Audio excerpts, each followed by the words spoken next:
Hi, I'm Jeanette. I'm the proud owner of Fleur de Eden Garden on Barone Street.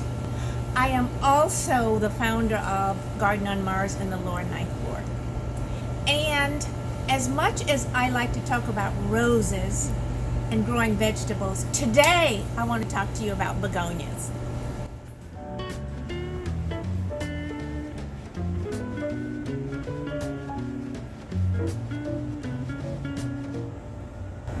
Like many of you, I've thought about growing begonias, but I always felt like it was so much work and that I wouldn't be successful.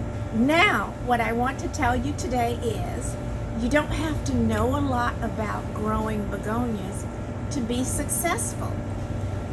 The trick is to do three things. One, start with a lot of begonias to begin with. Two, make sure you have a rain barrel because they like rainwater. And three, don't assume that you're going to remember to fertilize. Use a time release. Now, I went to a show a couple of years ago looking to buy a begonia that had big white spots, because I love begonias that have big white spots. And when I got there, the ones that were for sale with big white spots were all sold.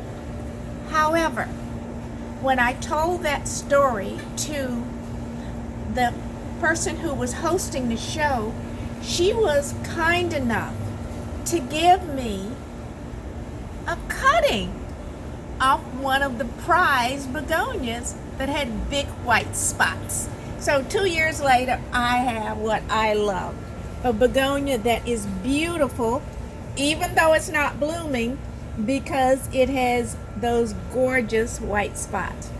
But while I was waiting for that to happen, I just happened to pick up about 2 dozen others. And of those 2 dozen others, this is what I have to show. And I simply followed the 3 steps that I talked about in the beginning. Starting with enough plants. I really didn't need 2 dozen. I actually only need the amount that I had to survive. I did not assume that I was going to remember to fertilize, so I use a time release fertilizer on all of these every 6 months. And I got a rain barrel, and I only use the water in my rain barrel for my begonias. Now, if you think that these kinds of results would work for you, by all means, try begonias.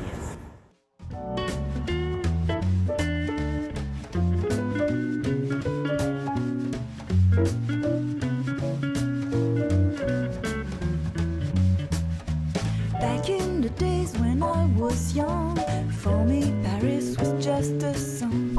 Street lights were shining in my head. Why don't you come here and see for yourself?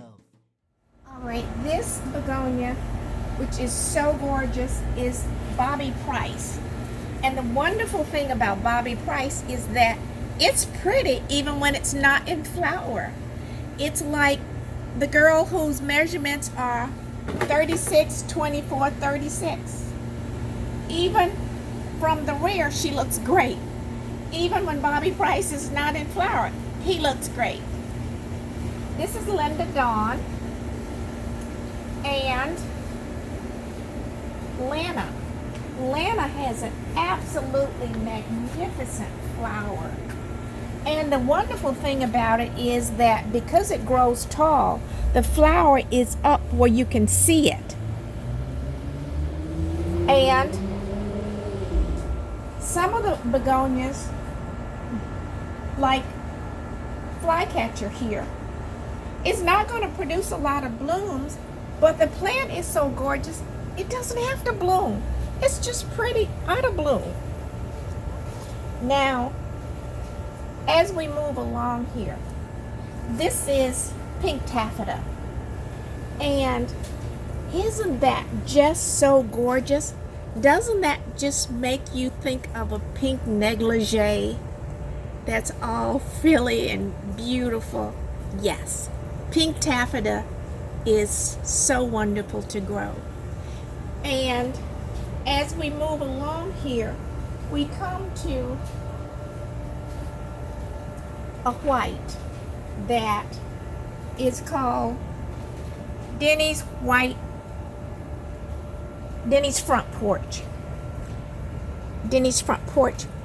I just think a white begonia, regardless of how it does or does not produce, whatever it produces, it's just so wonderful. It's like a treat. It's like if it has a flower, that's the icing on the cake.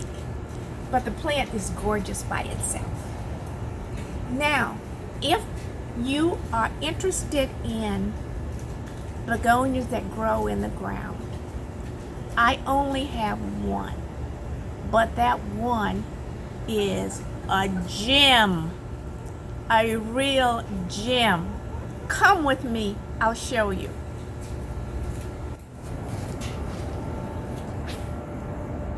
Now this guy is so great. It has been here for about 5 years in the ground. It started out in a 6-inch plastic pot. I bought it as I was leaving a plant show, being disappointed that there weren't a lot of things that I wanted to buy. But as I exited the building, there was a table of these that were for sale for only $6. And I thought, may as well not go home empty-handed. So I bought it. What a bargain. Can you believe this?